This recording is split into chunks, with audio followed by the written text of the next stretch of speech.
I never understood how powerful fear could be, how it could bend your voice, stall your footsteps, and convince you that the mountain before you is too impossible to climb. But I also never understood how powerful faith could be, until the day both collided inside me. My name is Gerald. And this is the story of how fear once ruled me, how it nearly silenced the dreams I buried deep inside. A story of how faith did not simply replace fear, but taught me to walk through it.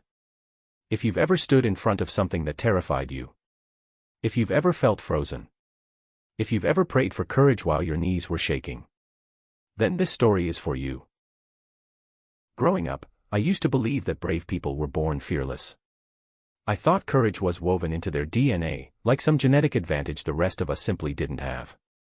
As a kid, I was terrified of everything. Heights, crowds, confrontation, failure. Even trying new things made my stomach twist in knots. I remember one moment vividly. I was 10, standing on a diving board at a public pool. The water didn't scare me. What scared me was falling. A simple jump felt like a life or death choice. A boy behind me yelled, "Just jump already." But I couldn't. My legs refused to move. I climbed down, feeling the heat of shame across my face. That memory stayed with me because it planted a belief. You're not courageous. You're not strong. You're afraid, and you'll always be afraid. As I grew older, the fears changed shape. But they followed me like a shadow. Fear of failing school. Fear of disappointing others. Fear of trying again after rejection. Fear of saying yes. Fear of saying no. Fear of choosing my own path. And the most painful fear of all. Fear that God might not show up when I needed Him most. I tried to hide all this behind a calm smile, a steady walk, and practiced confidence. But inside, I was still that boy on the diving board, trembling. What changed? What brought me to the edge of transformation? Just one moment. One choice. One whisper from God. But getting there meant going through my greatest conflict. Fear doesn't always scream. Sometimes, it whispers. My turning point began on what should have been a normal day. I had been offered an opportunity. A chance to speak at a community event and share my personal story. Just a small gathering of 50 people. But to me, it felt like facing a stadium of 10,000. When the invitation arrived, I stared at the message on my phone. My heart pounded like a drum. My thoughts raced. What if I stutter? What if they laugh? What if I fail? What if I'm not good enough? What if I embarrass myself and never recover? Fear hydrated itself. Multiplying, feeding on every insecurity I had. I told myself I needed time to think. Truth was, I was just scared. All day I tried to distract myself, but the anxiety sat on my shoulders like a heavy weight. By evening, I still hadn't replied. I felt the fear tightening its grip around me. So I went for a walk, hoping the fresh air would silence my thoughts. But as I walked through the quiet streets, the fear grew louder. I thought, why does fear always win? Why do I still feel so small? Isn't faith supposed to erase this? And then, I reached a small chapel near the end of the road. The lights were off, but the doors were open. Something urged me to step inside. I sat in the last pew. Alone. Silent. Trying to breathe. And then I whispered the most honest prayer I'd prayed in years. God. I'm scared. I know I should be stronger, but I'm not. I don't know what to do. I want to move, but fear keeps pulling me back. Please, help me. No booming voice came. No vision. No miracle lightning bolt. Just a simple, quiet thought that entered my heart. You don't need the fear to disappear before you move. You need to move so the fear can disappear. And then another. I go with you. Always. My eyes filled with tears. Not because the fear vanished. It didn't. But because I realized something critical. I wasn't fighting fear alone. And I never had been. But that realization didn't end the conflict. Fear returned the next day, stronger, louder, angrier. Telling me, "You're not ready. You'll mess up. They'll judge you. Stay safe. Stay small." And I nearly listened. Nearly typed the words, "Sorry, I can't do it." But something stopped me. A tiny spark of faith. Flickering, but alive. I stared at the screen. I took a deep breath. And I whispered, "God, if you walk with me, I'll walk forward." And then my finger tapped send. I accepted the invitation. And fear screamed. But faith whispered. And that whisper changed everything. In the days following the event, something unexpected began to happen inside me. It wasn't loud. It wasn't sudden. It wasn't some giant emotional explosion. It was gentle, slow, steady. Like dawn gradually pushing away the night. After I stepped off that stage, I felt like I had just walked through a fire. Not burned, but refined. People began approaching me, one by one. And with every person who spoke to me, I could feel fear losing its grip over parts of my heart I didn't even know it held. There was an older man, gray hair, quiet posture, who tapped my shoulder. He said, "Son, I haven't spoken in front of a crowd in 20 years because of fear. After hearing you today, I think I'm going to try again." His voice cracked. Mine almost did too. Then there was a young girl, maybe 15. She held her notebook tightly against her chest and said, "Sir, your story helped me. I get scared a lot too. But now I know it's okay, as long as I don't give up." Her words hit me with such force that I had to take a breath. Because in her eyes, I saw a reflection of the younger me. The boy frozen on the diving board. Someone else said, "I thought I was the only one who prayed while shaking." And that sentence stayed with me for weeks. It made me realize something powerful. So many people feel alone in their fear. But we hide it so well, we never know how similar we really are. That day taught me that vulnerability is not weakness. Vulnerability connects us. It opens doors. It heals wounds we didn't know we were allowed to talk about. And then, the emails started coming. People sharing stories of their own fears. Fear of failure. Fear of rejection. Fear of aging. Fear of starting again. Fear of letting go. Fear of not being enough. And in every message, I saw the same theme. People weren't searching for perfection. They were searching for courage. They were searching for faith. They were searching for proof that fear doesn't win unless we let it. And somehow, God used my trembling voice to give them that proof.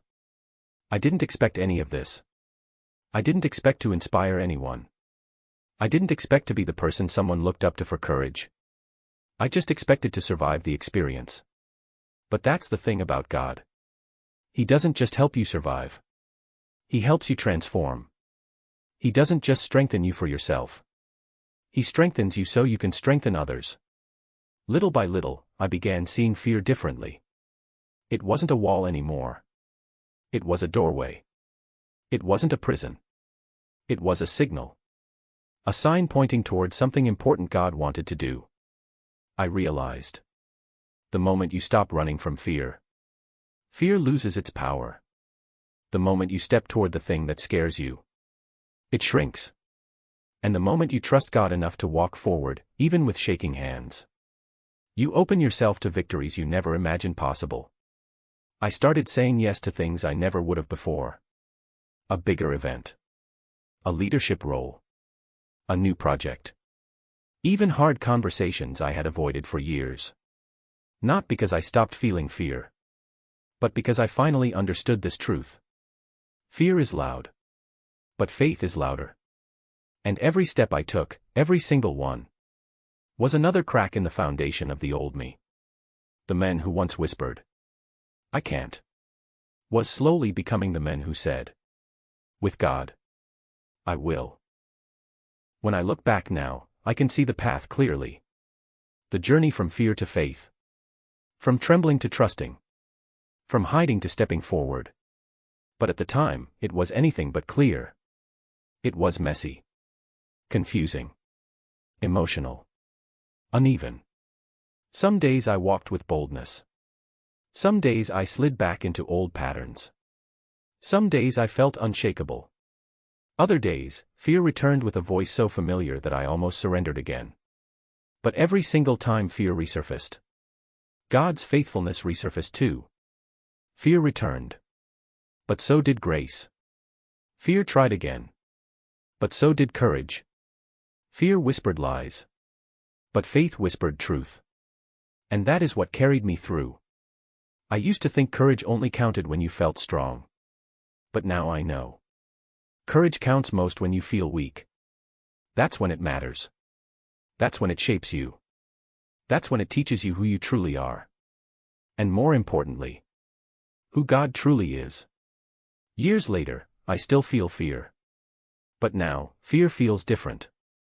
It doesn't feel like a monster anymore. It feels like a push. A reminder. A sign that something meaningful is ahead. When fear arrives now, I say, "Oh, there you are." That must mean something important is coming. Faith doesn't remove fear. Faith redefines it. Faith teaches you that the presence of fear does not mean the absence of God. And the presence of God means fear does not get the final word.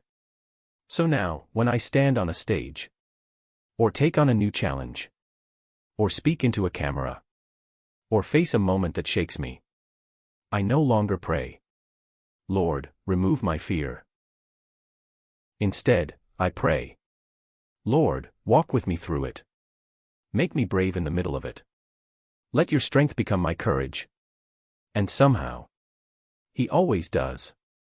To anyone listening, to anyone who feels trapped by fear, to anyone standing at the edge of something big, I want to tell you this. You are not broken.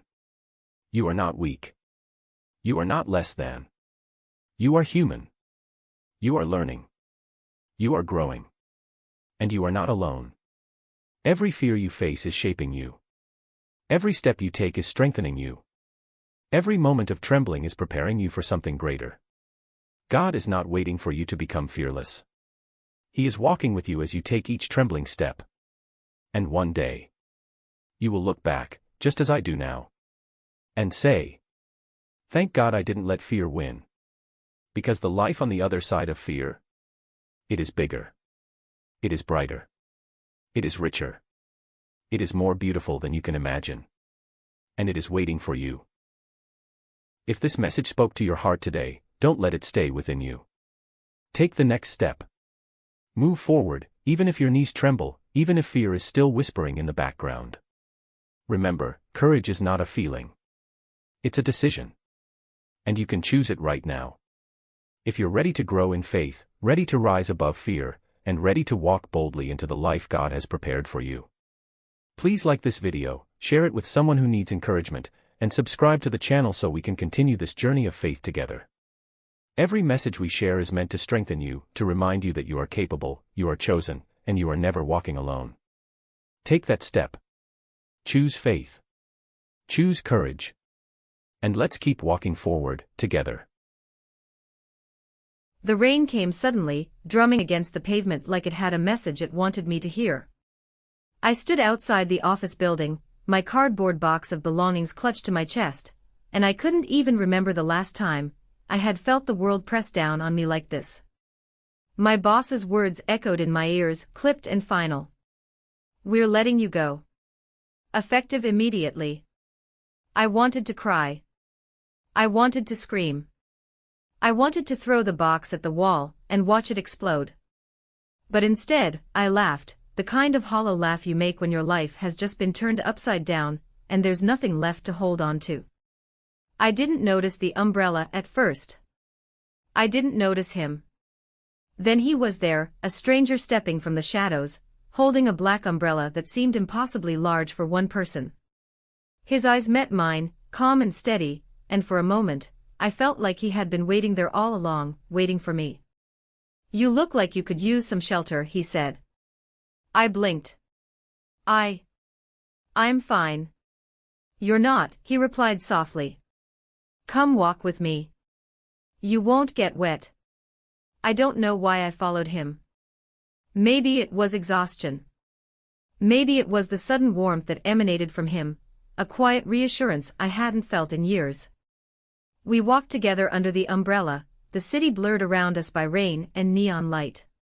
He didn't ask my name. He didn't offer his. He didn't even try to make small talk. Instead, he asked one simple question. What's breaking you tonight? And against my better judgment, I told him everything. I told him about my job, about the late nights and the sacrifices, about how I had given my life to something that simply didn't care. I told him about the creeping loneliness, the fear that I wasn't enough, that I might never be enough. And he listened. Not with pity. Not with judgment. Just listened. And then he said something I'll never forget. You weren't rejected. You were redirected. Redirected. The word landed in my chest, strange and foreign, but somehow comforting. I don't understand, I whispered. You will, he said, tipping the umbrella slightly as if acknowledging that my world was still too heavy for me to hold alone. Just keep walking. Before I could ask him how he knew my name, he stepped back into the rain, disappearing as suddenly as he had appeared. I was left standing there, soaked, heart pounding, clutching an empty umbrella, but somehow, strangely, lighter. I didn't know it then, but that night was the first in a series of encounters that would quietly, mysteriously, and irrevocably change the course of my life. I walked home slowly, my mind racing. Part of me wanted to dismiss it all as coincidence, a trick of exhaustion, rain, and loneliness. But deep inside, a quiet voice whispered something I couldn't ignore. Pay attention. Something is coming. What kind of help? I asked. The kind you can't see yet, she said, reaching into her pocket. She pulled out a small silver key, warm to the touch. This is for later. When the time is right, it will guide you. I held it in my palm, staring at it as if it might suddenly vanish. Why me? Because you're ready, she said. And just like that, she skipped away, disappearing into the crowd before I could ask another question. I stood there, stunned, gripping the key. The rain began to fall lightly again, gentle and patient, as if the world itself had paused to witness what was unfolding. That evening, I found myself sitting alone in my apartment, staring at the silver key on my table. I turned it over in my hand, feeling the weight of it, more than metal, somehow. It was a promise, a reminder, and a mystery all at once. The next day, my phone buzzed with an email I wasn't expecting. My ex-boyfriend, Daniel. I heard about your situation.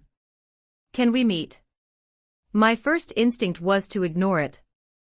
I wanted nothing to do with the past, with the reminders of someone who had once held my heart, and let it slip away. But part of me was curious. Part of me was lonely. And another part, well, it felt like the same subtle tug I had felt with the stranger in the rain, like the universe was nudging me forward. I agreed to meet him at a small cafe downtown. When I arrived, Daniel was already there, sitting at a corner table with a hesitant smile. He hadn't changed much, still the same familiar face, still that same look in his eyes that used to make me feel seen and safe. We talked. Tentatively at first, then with more ease. Memories of laughter, of quiet nights and whispered conversations, floated between us. But beneath it all, I could sense a tension, a truth unspoken. Something was off. Halfway through, I felt it again. The same quiet, insistent presence I had felt the night of the umbrella, and with the girl in yellow. A whisper inside me. This is not your path. I froze for a moment, heart hammering. Then I nodded softly. I think I should go. Daniel's face fell. Go? Yes, I said. I'm not the person you need me to be anymore. And I'm not the person I thought I was yesterday. I walked away, leaving him in the cafe, leaving the past behind. The rain had started again, light and cleansing. And for the first time in months, I felt a quiet strength building inside me, subtle, steady, like a flame that refused to be snuffed out. That night, I held the silver key close, thinking of the little girl, the stranger, the whispers guiding me. Something was unfolding in my life, not fast, not loud, but steady, deliberate, and miraculous. And I was learning, slowly, that miracles didn't always announce themselves with thunder. Sometimes they arrived as quiet nudges, as moments of clarity, as people showing up when you least expect them. I drifted to sleep that night, a strange sense of anticipation pulsing through me. Something big was coming. And somehow, I already knew I wouldn't face it alone. The next few days felt like walking through fog. The city was alive around me, but I moved through it in slow motion, my mind caught between disbelief and awe. The silver key rested in my pocket like a small heartbeat, a secret pulse that reminded me there was more to my life than what I could see. Work had returned to its usual chaos, but something had shifted in me. I noticed the small things now, the way sunlight pooled on the conference table, the hesitant smile of a coworker, the quiet hum of the office elevator. For the first time in months, I felt present. Alive. Attentive. But life doesn't let you feel safe for long. It started with my finances. Bills I thought I had under control suddenly demanded attention. Rent, utilities, credit cards, everything came due at once. I sat at my desk one evening, staring at the mounting numbers, heart racing. Panic threatened to overtake me, but I remembered the whisper I'd felt that day in the cafe. This is not your path. I took a deep breath. I could feel that same strange presence, that subtle guidance nudging me forward, telling me that everything wasn't as dire as it seemed. So I did what I didn't know I could do, I asked for help. I called my mother, admitted my fears, and she listened. Really listened. She offered what little she could, but more importantly, she reminded me that I didn't have to face everything alone. Then came the unexpected encounter at the office. A woman I barely knew, a colleague from another department, appeared at my desk. Estella, she said softly, almost nervously, I had a dream about you last night. I blinked, unsure how to respond. A dream? Yes, she said, voice shaking. You were standing in the dark, calling out for help. And I couldn't reach you. And then, someone pushed me toward you and told me, tell her she's not alone. So I'm telling you. My chest tightened. I didn't know what to say. I felt the same warmth I had felt with the girl and the stranger. The same sense that something beyond ordinary was moving in my life. Thank you, I whispered. She smiled, relief washing over her face, and walked away. I sat there, hands gripping the edge of my desk, stunned. The world felt both smaller and larger at once, smaller because it felt like the universe was somehow conspiring to guide me, and larger because I realized I was just a small part of something much bigger. That evening, I found myself walking home through the quiet streets. Rain fell softly, not like the storms of that first night, but like gentle encouragement, washing the city in silver light. My thoughts drifted back to Daniel, to the proposals, to the mysterious key. Everything was connected, I realized. Even if I couldn't see the pattern yet, I could feel it. Then, something happened that made my heart stop. A man appeared in front of me on the sidewalk. Not the stranger from the rain, someone different but equally still, equally calm. He didn't speak at first, just watched me with eyes that seemed to see straight through my exhaustion, my fear, my self-doubt. You're on the right path, he said finally. Even if it doesn't feel like it. I swallowed hard. Who are you? A friend, he replied.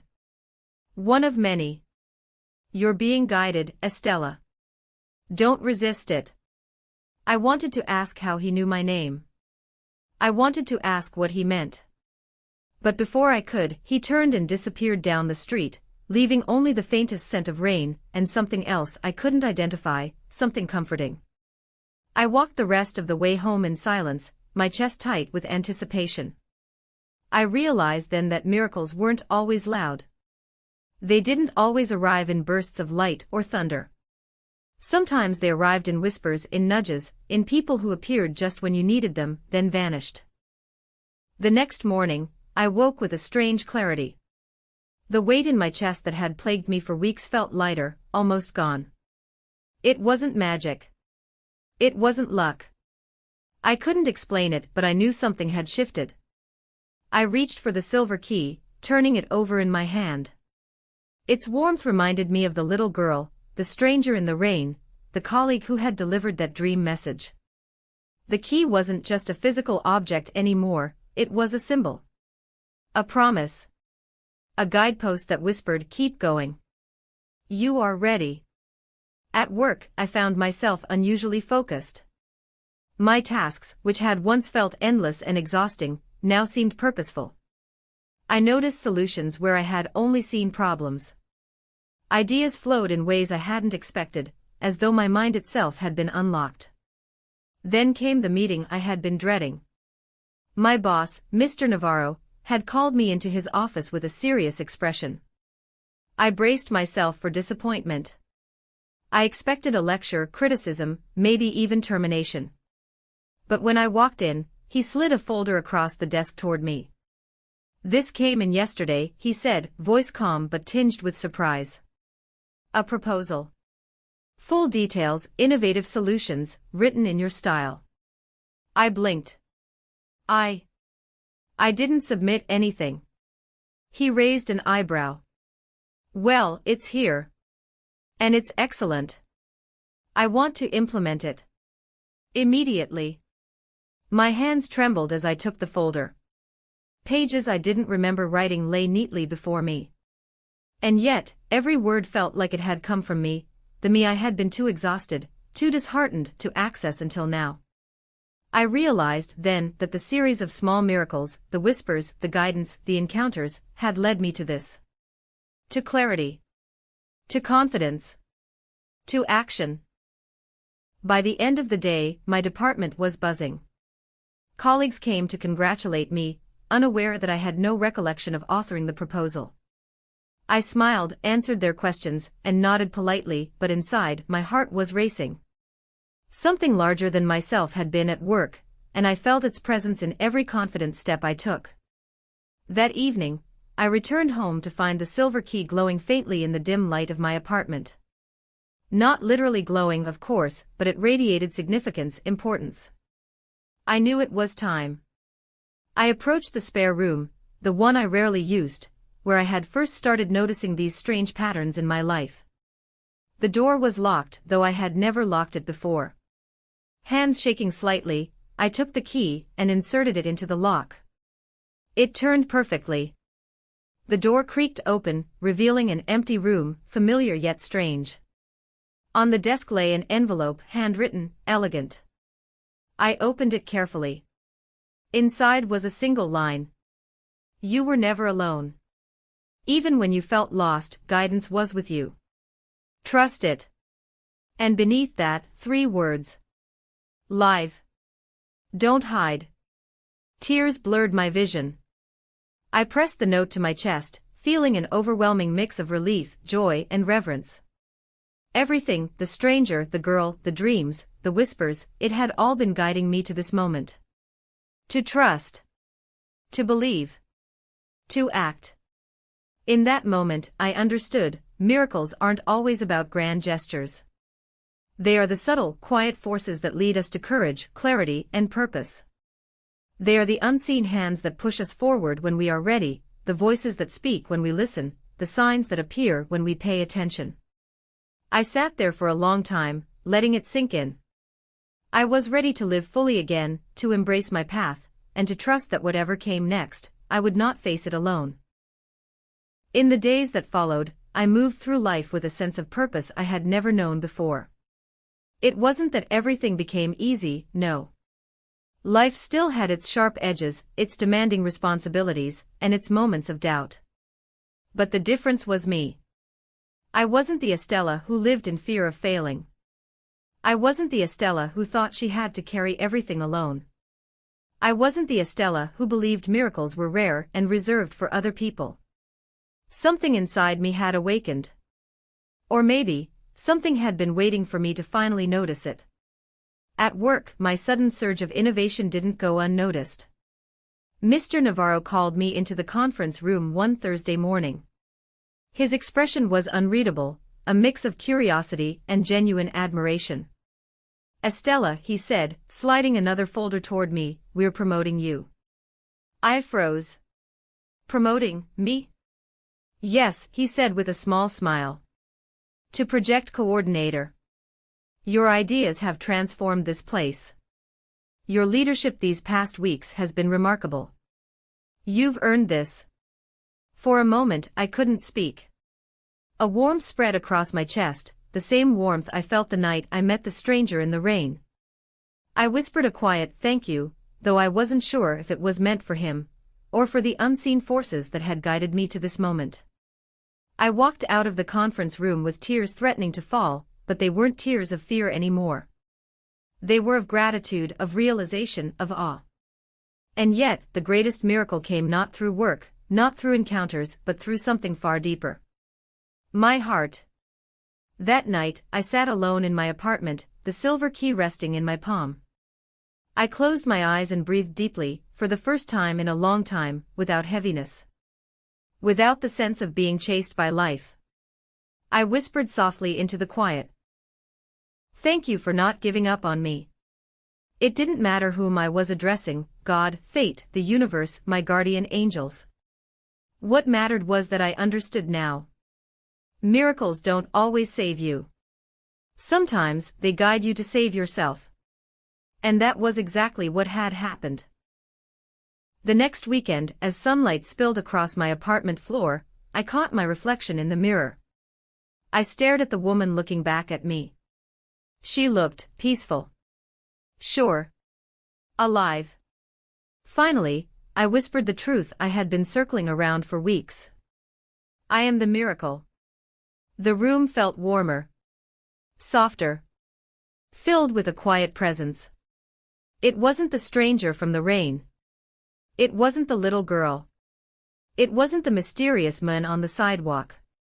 It was something, or someone, that had been with me all along. And I knew I wasn't meant to keep this story to myself. I wasn't meant to hide. I was meant to share what I had lived. To remind someone out there, maybe you, that miracles still happen. That guidance still finds us. That even when we feel abandoned, heaven finds a way to send us a message. Maybe through a stranger. Maybe through a dream. Maybe through a key. Maybe through a story like this one. So I leave you with this. You're not as lost as you think. You're being guided too. Listen. Watch. Trust. Your miracle may already be on its way.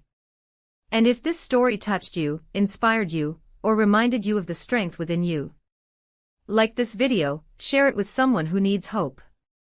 And subscribe to our channel for more stories that uplift the soul. Because somewhere out there, someone is waiting for a sign. And maybe you will be the miracle they're praying for. Hello, dear soul. I'm so grateful you're here. Wherever you are in this moment, whether you're sitting quietly, walking, resting, or lying down, I want you to breathe gently and allow yourself to feel safe.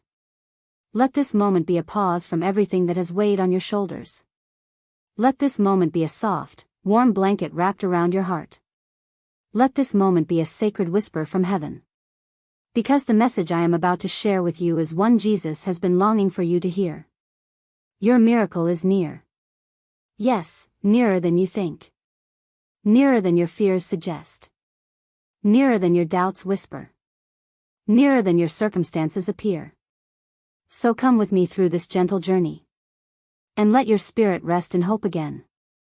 Before miracles come, Jesus often invites us to stillness. Not the kind of silence that feels empty, but the kind that feels safe.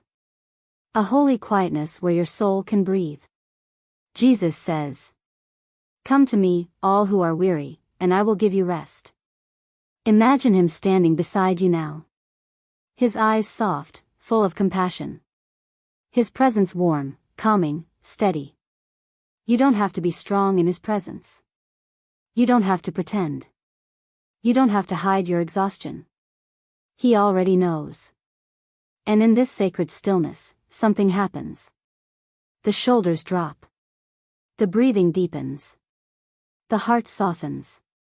Your miracle often begins in moments just like this. Waiting can feel like silence. But heaven is never still. Let me tell you about Louise. For 8 months she prayed for a job while caring for 2 little children. Every application, every interview, nothing. She felt invisible. One night she knelt beside her bed and said, "Lord, if you are working, I can't see it." A quiet whisper came to her heart. "You don't need to see it. You only need to trust me." 3 days later, she received an email. A position she never applied for. From a company she didn't know.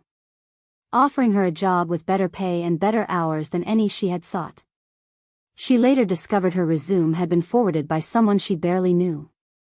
Someone she once helped years ago. A seed she forgot she planted.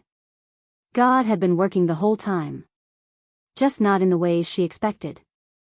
Your prayers are doing more than you think. Your faith is moving more than you see. Your obedience is planting seeds you don't even remember sowing. Unseen is not undone.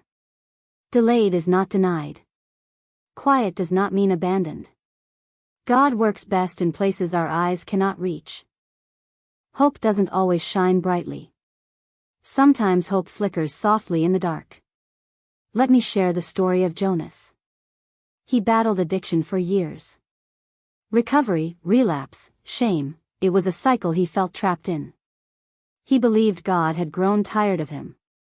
But one night, while sitting alone on a sidewalk, he felt someone sit beside him. He turned. No one was there. But he felt warmth. And a voice deep within whispered, "I have not given up on you." That moment changed everything. Jonas sought help, humbled himself. And today he leads a support group for others walking the same road. Hope visited him in the shadows. Hope found him in the place he felt most unworthy. Sometimes the miracle is not the situation changing instantly. Sometimes the miracle is Jesus stepping into the darkness with you. And if you felt like hope is distant, Jesus wants you to know. He is not distant at all. He is closer than breath. Closer than thought. Closer than pain. Every step you've taken. Every tear you've cried. Every night you've endured. Jesus has walked with you. Let me tell you about Elena. She lost her husband after 32 years of marriage. The grief was unbearable. Every room felt empty. Every day felt heavy. One afternoon, she sat in her living room crying when she felt, as she described it, someone sitting beside me, like a comforting presence. She said, "I didn't hear words, but I felt peace. A peace that didn't make sense. A presence that held her through the tears. A presence that helped her stand again. A presence that reminded her, you are not alone. You may not see Jesus, but his footsteps have always been beside yours. Sometimes he carries you when you don't know how to take the next step. Sometimes he strengthens you when you don't know how to breathe. Sometimes he surrounds you when you don't know how to go on. You have survived every storm because Jesus sailed through it with you. Life has moments that shift everything. Moments when God says, now. Turning points rarely announce themselves. They arrive softly, quietly. Like sunrise. Let me tell you about Carlo. A man who struggled with debt for years. Bills piled up. His business failed. He felt hopeless. One night, he surrendered. He said, Lord, if you want me to start again, give me courage. In the middle of his prayer, he felt a sudden peace. A peace that told him God was not done. The very next week, a former client called him out of nowhere, offering him a new contract that opened the door for everything to turn around. Carlo said, my breakthrough arrived the moment I allowed God to take control of my fear. Your turning point may already be unfolding. Even now. Even in this moment. Heaven shifts quietly. Miracles begin invisibly. Breakthroughs whisper before they roar. And Jesus is whispering to you. Things are about to change. Your miracle is near. Nearer than your doubts. Nearer than your fears. Nearer than your timeline. Let me share the story of the couple, Marco and Diane. For 7 years, they prayed for a child. 7 years of doctors, tears, disappointment. They almost gave up. One evening, Diane had a dream. She saw Jesus standing in a bright field holding a little girl. He smiled and said, "I am preparing her for you." Months later, after 7 long years, their miracle arrived. Today, their daughter's laughter fills their home like sunlight. Your miracle may not look like theirs. But Jesus has something prepared with your name on it. A breakthrough designed for you. A blessing shaped for your life. It is coming. It is on the way. It has already begun. I want to take you deeper now, deeper into the living, breathing truth that Jesus is still moving, still healing, still rescuing, still restoring lives today. These stories I'm about to share aren't distant legends or tales from long ago. They happen to ordinary people, just like you, just like me, people who were tired, broken, and hanging on by a thread. Maybe as you listen, something inside you will whisper. If God did it for them, maybe He will do it for me. And I want to tell you, yes. He absolutely can. I once met a man named Andrew. His life had collapsed all at once, his business failed, his marriage was falling apart, and he felt completely abandoned. One night, he reached the end of himself. He sat at the edge of his bed, staring into the darkness and whispering, "I can't do this anymore." He didn't pray. He didn't even look for God. He simply broke. And that's when something happened. He told me the room slowly filled with a gentle warmth, the kind that feels alive, like someone had stepped into the silence with him. And in the quiet, he heard a voice, not from the outside, but deep within. "I am still here." He collapsed to the floor in tears, not out of fear, but because he felt seen, loved, held. Today, Andrew's marriage is restored, his purpose renewed. When he looks back, he says, "Jesus didn't fix everything instantly. He gave me Himself. And that changed everything." There was a mother I spoke with, Liza, whose young child was rushed to the hospital. The doctors said nothing, but fear filled her lungs like cold air. She sat alone outside the ICU, hugging her knees, whispering, "Jesus, please." She felt like the world was collapsing. But then, as a nurse walked by, not even looking at her, she softly hummed a worship song from Liza's childhood. "Because He lives, I can face tomorrow." It was as if time paused. That simple melody pierced through her fear and filled her with a calm she had not felt in days. Not a promise that everything would be perfect, but a promise she was not alone. Later that day, her child's condition dramatically improved. The doctor said, "We can't explain the sudden change." But Liza just smiled through tears and whispered, "I know who walked into that room." Then there was Reuben, a young man trapped in the cycle of addiction.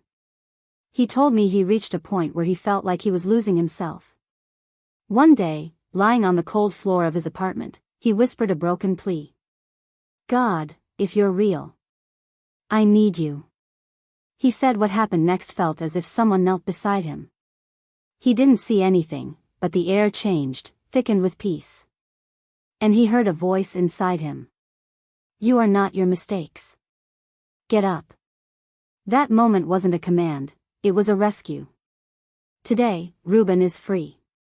Clean. Restored. He says the miracle wasn't quitting. The miracle was that Jesus reached him in the dark and lifted him back into the light. There was also a woman named Maya who believed her life was over. She had been abandoned by the person she trusted most. Heartbroken, lost, and drowning in betrayal, she stopped praying. She stopped hoping. But one night, she dreamt she was sitting alone in an empty field, gray sky, dead grass, complete silence. In the distance, a man walked toward her. She couldn't see his face, but her soul knew exactly who he was. When he reached her, he said just one sentence. "This is not your ending." She woke up trembling and crying. Days later, she slowly stepped back into church after nearly a year. She said the moment she entered, it felt like warm oil poured over her shattered heart. Her life didn't change overnight. But it began to. Today, she's rebuilt, stronger, softer, deeper.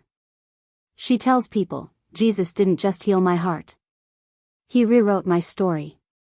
I once heard a young couple share something remarkable. They were months behind on rent, unable to sleep, terrified of losing their home. They prayed every night. "Lord, please help us." But there seemed to be no answer. Then one morning, as they stepped outside, they found an unmarked white envelope tucked beneath their door. Inside was the exact amount they needed. No name. No note. No explanation. The wife told me, tears in her voice. It wasn't a stranger. It was Jesus using someone's hands. Another story comes from a man named Joel who fought a heavy battle with depression. Every day felt like a weight pressing on his soul, making it hard even to breathe. He told me he hadn't prayed in months, not because he didn't want to, but because he couldn't find the words. One afternoon, as he sat in quiet despair, he suddenly felt these words gently rise inside him. "Breathe. I am with you." Just that. 5 words. But they stopped the spiral. He opened his Bible, almost by instinct, and the first verse his eyes fell on was, "Come to me, all who are weary." That day marked a shift. Not an instant cure, but a reassurance that Jesus was climbing into the darkness with him. Today, he's healing. And he says, "I'm still here because Jesus didn't give up on me." A woman named Grace once shared how she was grieving the loss of someone she loved deeply. Nights were the hardest. She would lie awake, staring into the darkness, feeling crushed by sorrow. One night, as she cried softly, she noticed a soft glow slowly filling one corner of her room. Not harsh, not artificial, but warm, gentle, comforting. And in that light, she felt an embrace, not physical, but unmistakably real. "Emma," she told me, "I didn't see Jesus with my eyes, but I felt him with my soul." That night became the beginning of her healing. A father once told me how his teenage son had run away from home after a painful argument. Days passed with no sign of him. The father felt helpless, tormented by fear. One night, unable to sleep, he knelt by his couch and prayed. "Jesus, bring my son home. Please." He must have cried himself to sleep because the next thing he knew, he heard knocking at the door. When he opened it, his son was standing there, crying. The boy said something pulled him, to come home. The father told me, "Jesus didn't just return my son to me. He restored our family." Then there was Claire, a woman who battled chronic pain for years. Pain that drained her joy, her strength, and her hope. One night, as she lay awake whispering, "Jesus, I'm so tired," she suddenly felt a gentle hand hold hers. Not imagined. Not dreamed. A real touch. Peace washed over her body from head to toe like warm water filling every empty space. She wasn't instantly healed that night. But she woke up with a strength she hadn't felt in years. Today, she is completely healed. Her doctors can't explain it. But she can. As I share these stories with you, stories of comfort, rescue, whispers of love, unexpected miracles, I want you to hear what they're really saying. Jesus hasn't stopped moving. Jesus hasn't stopped healing. Jesus hasn't stopped reaching into the lives of ordinary people. And if your heart feels even a small spark of hope right now, maybe it's because your miracle is drawing near too. Hold on. Don't let go. Don't give up. Your story is not finished. Jesus is still writing. Let's pray together. Jesus. For the precious soul listening now, I ask for your presence to fill their heart. Wash over them with peace. Wrap them in comfort. Lift every fear. Lift every burden. Lord, release the miracle they've been waiting for. Let the breakthrough come swiftly. Let healing flow through every part of their life. Their body, their home, their mind, their relationships, their finances, their future. Close the wrong doors. Open the right ones. Surround them with protection. Speak to their heart in ways they can understand. And above all, Jesus, let them feel your nearness. Amen. Place your hand on your heart for a moment. Feel your heartbeat. Steady, alive, full of purpose. You are stepping into a new season. You are walking toward doors that will open easily. You are approaching blessings that will surprise you. You are moving toward prayers that will finally be answered. Walk gently. Walk bravely. Walk with expectation. Because Jesus is already ahead of you. Preparing. Aligning. Arranging. Protecting. Guiding. Loving. Hold this truth close. Your miracle is near. Your breakthrough is near. Your healing is near. Jesus is already making the way. And soon, very soon, you will look back and say, God was working all along. If this message touched your heart today, if even one testimony stirred something inside you, then don't let this moment pass. Hope is alive. Jesus is near. And your miracle may be closer than you think. If you felt his presence. If you heard his whisper. If you sensed him moving in your story. Let this be the moment you respond. Like, share, and subscribe so these messages of faith, healing, and hope can reach more hearts that are hurting, more souls that feel forgotten, more people who need to know that Jesus still moves today. And if you need prayer, if you're believing for your own miracle, write, Jesus, I trust you, in the comments. Not as a ritual, but as a declaration of faith. Someone may find this video at the exact moment they're ready to give up. And your simple act of sharing could be the very thing that leads them back to hope, back to healing, back to Jesus. So don't keep this message to yourself. Let's spread hope together. Let's shine light together. Let's believe for miracles together. Subscribe now and join this growing family of faith.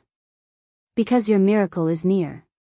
And this is just the beginning of what Jesus is about to do in your life. No one took his life from him.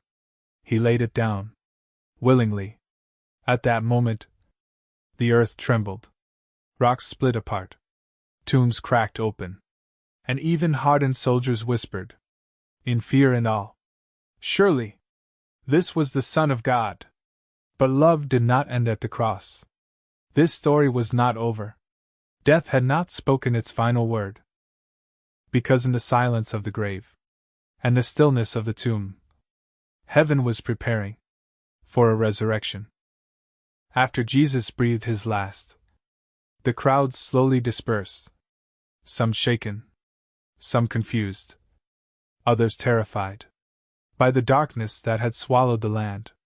But two men stepped forward from the shadows, men who had once followed Jesus in secret, afraid to be seen, yet unable to deny the truth burning in their hearts. Joseph of Arimathea, wealthy, respected, a man with influence, and Nicodemus, the Pharisee who once visited Jesus at night, seeking the mysteries of eternal life. Together, with trembling hands and broken hearts, they took his body down from the cross. They removed the crown of thorns. They wiped the blood from his face. They cleaned the wounds on his hands and his feet, and they wrapped him gently in linen cloths, layer upon layer soaked in spices, myrrh, aloes, the fragrances of mourning. No one spoke. No one dared. Grief was too thick. Love was too deep. Nearby was a garden, with a new tomb, freshly cut from stone. A tomb where no one had ever been laid. It was quiet there. Still. A place untouched by death. Until now. Joseph and Nicodemus placed Jesus inside. Their hands lingering. As though reluctant to let go. They stepped out. Rolled a great stone across the entrance. And the world felt silent. Final. Empty. The lamb had been slain. The shepherd struck. The light extinguished. Or so it seemed. But heaven was only beginning. The Sabbath passed. A long, aching day of sorrow, where the disciples hid behind locked doors, mourning the loss of their master. But when the first day of the week arrived, before dawn stretched across the hills, Mary Magdalene went to the tomb. She carried spices, not because she expected a miracle, but because love compelled her. Even in death, she wanted to honor him. The garden was cold, misty, quiet, but something felt off, different, strange. As Mary approached the tomb, her heart stopped. The stone, that massive stone, was rolled away. She ran, panic in every step. She burst into the disciples' hiding place. Peter! John! They have taken the Lord out of the tomb. And we don't know where they put him. Peter shot to his feet. John followed. And they ran. Through the streets. Through the garden. Toward the empty place. John arrived first. He peeked in. And saw the linen cloths lying there. Peter rushed past him. Straight into the tomb. The grave clothes were still. In place. Not torn. Not scattered. As if the body they once held had simply vanished from within them. John stepped inside. And saw. And believed. Not understood. But believed. Yet Mary stayed outside. Weeping. She looked into the tomb again. And this time, 2 angels sat where Jesus' body had been. Woman, one asked, why are you weeping? They have taken my Lord, she cried. And I do not know where they have laid him. She turned, and saw a man standing behind her. But her eyes were too clouded with tears to see clearly. Woman, the man asked, why are you weeping? Whom are you seeking? Thinking he was the gardener. She pleaded, Sir, if you have carried him away, tell me where you have laid him. Then, in a voice she knew, better than her own heartbeat, he said, Mary. The world stopped. Her breath caught. Her tears froze. She knew that voice. That tenderness. That love. Rabboni! She cried. Teacher! She fell at his feet. Overwhelmed, sobbing. Joy exploding in her chest. Jesus raised her gently. Do not cling to me. For I have not yet ascended to the Father. But go to my brothers and tell them. I am ascending to my Father. And your Father. To my God. And your God. Mary ran. Not with grief. But with fire. She burst into the room where the disciples hid. She didn't whisper. She didn't hesitate. She declared the first resurrection sermon in human history. I have seen the Lord! That evening, as the disciples trembled behind locked doors, suddenly, silently, Jesus stood among them. Without force. Without knocking. Without sound. He simply appeared. Like light breaking into darkness. Peace be with you, he said. And as he showed them his hands and his side, their fear dissolved into overwhelming joy. The grave could not hold him. Death could not defeat him. Sin could not stain him. He was alive. Forever alive. And the world, our world, would never be the same. When Jesus appeared to the disciples, one man, one heart, one soul in deep conflict, was not there. Thomas, The disciple who loved deeply, who asked the questions others were too afraid to ask, who followed Jesus with fierce loyalty, yet carried a heart prone to fear, confusion, and doubt. When the others told him, "We have seen the Lord," Thomas shook his head, not in anger, but in pain. He had watched Jesus die. He had seen that body, broken, bloodied, lifeless. And so he whispered words that would echo through history. "Unless I see the nail marks in his hands, unless I put my hand into his side, I will not believe." It wasn't rebellion. It was heartbreak. It was a man who had lost everything, and was terrified to hope again. 8 days later, the disciples gathered together once more. This time, Thomas was with them. The doors were locked. Fear still lingered. And then, he came. Jesus appeared among them. Not as a ghost. Not as a memory. But as the living God. "Peace be with you." Then he turned. Straight to Thomas. Not to shame him. Not to scold him. But to lift him up. "Thomas, put your finger here. See my hands? Reach out your hand. And place it in my side. Do not disbelieve, but believe." Thomas fell to his knees, tears streaming, heart undone, soul overwhelmed, and with a voice that trembled with awe and surrender, he declared, "My Lord and my God." Not teacher, not prophet, not healer, but God. And Jesus answered with a promise, meant not just for Thomas, but for every generation after. "Because you have seen me, you have believed. Blessed are those who have not seen, and yet have believed." A blessing for us, for all who trust Him, without having touched the nails, for all who hold on to faith, in the middle of silence, waiting, and longing. Days passed. Jerusalem quieted. The disciples returned to Galilee. Their home. Their memories. The shores where Jesus first called them. One morning, as dawn painted the horizon with gold, Peter and several disciples went fishing. They cast their nets into the dark water, but caught nothing, just like the first time Jesus met them. Then a voice called from the shore, "Children, have you caught any fish?" "No," they answered. "Throw your net on the right side of the boat, and you will find some."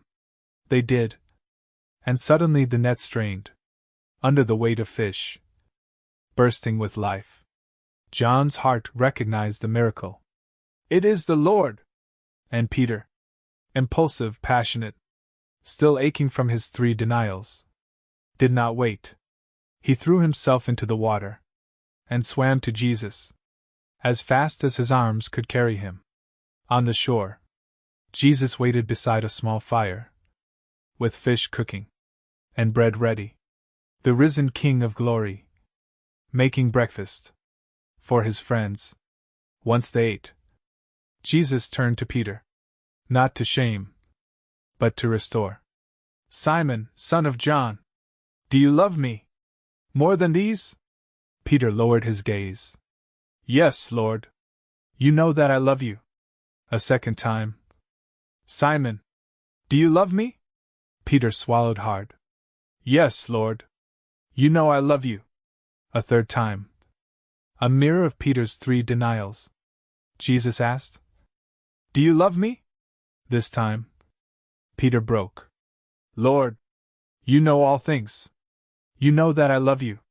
Jesus lifted him with a calling greater than his failure.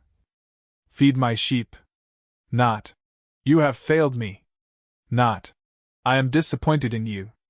But, "I still trust you. I still choose you. I still have a mission for you." Then Jesus spoke the prophecy that would shape Peter's destiny. One day, Peter would give his life in love and loyalty to Christ. But the moment ended not in fear, but in invitation. Follow me. The same words. From the first day on the shore. The call had not changed. The mission had not changed. The love had not changed. Peter, restored, renewed, reborn, rose to follow him again. As days passed, the disciples saw Jesus again and again. In rooms, on roads, by the sea. Their fear melted into courage, their sorrow into joy, their confusion into calling. And then, one final moment remained. Jesus gathered them. On a mountain in Galilee. The wind was gentle, the sky clear, and every heart filled with awe. He lifted his hands, showing the scars of love that conquered death, and he spoke words that would become the heartbeat of the church for all time. As the Father has sent me, so I am sending you. He breathed on them. A breath of new creation, new life, new purpose. Receive the Holy Spirit. Then he gave a calling, greater than any earthly mission. Go into all the world, and preach the gospel to every creature. Make disciples. Teach them. Baptize them. In the name of the Father, and of the Son, and of the Holy Spirit. And behold, I am with you always, even to the end of the age. And with that promise, the one who conquered death ascended, slowly, gloriously, majestically, until the clouds received him, and heaven celebrated the return of its King. The disciples fell to their knees, not in despair, but in wonder, because now they knew the story was not ending, it was beginning. The light of the world had risen, and now burned within them. They returned to Jerusalem, with joy, with courage, with fire, because the Gospel of John, this testimony, this revelation, this love letter from heaven, was never meant to remain words on a page. It was meant to transform hearts, to awaken souls, to breathe life into a world desperate for hope. And through every generation, every believer, every whispered prayer, the story continues. Jesus lives, Jesus reigns, and Jesus is coming again. If this moment touched your heart, take a deep breath and allow Jesus to walk beside you too. Today, open even one small door of your life to Him, and let His peace begin its quiet work in you. If this story reached you tonight, if it stirred something quiet, something long forgotten, then pause for a moment. Feel that stillness. Let it settle in your chest like a warm light. And when you're ready, press the like button. Not for numbers, not for the algorithm, but so this message, this whisper of hope, can find another soul wandering in the night, so you never journey alone. So each week, a new story of faith, healing, and redemption can meet you exactly where you are, in your battles, in your silence, in your search for God's voice. And if someone you love is struggling, if someone you know is carrying a weight they never speak of, share this video with them. Let this story be the light that slips under their door. Because here, in this little corner of the internet, every story is a lifeline, every word is a hand reaching out, and every listener is family.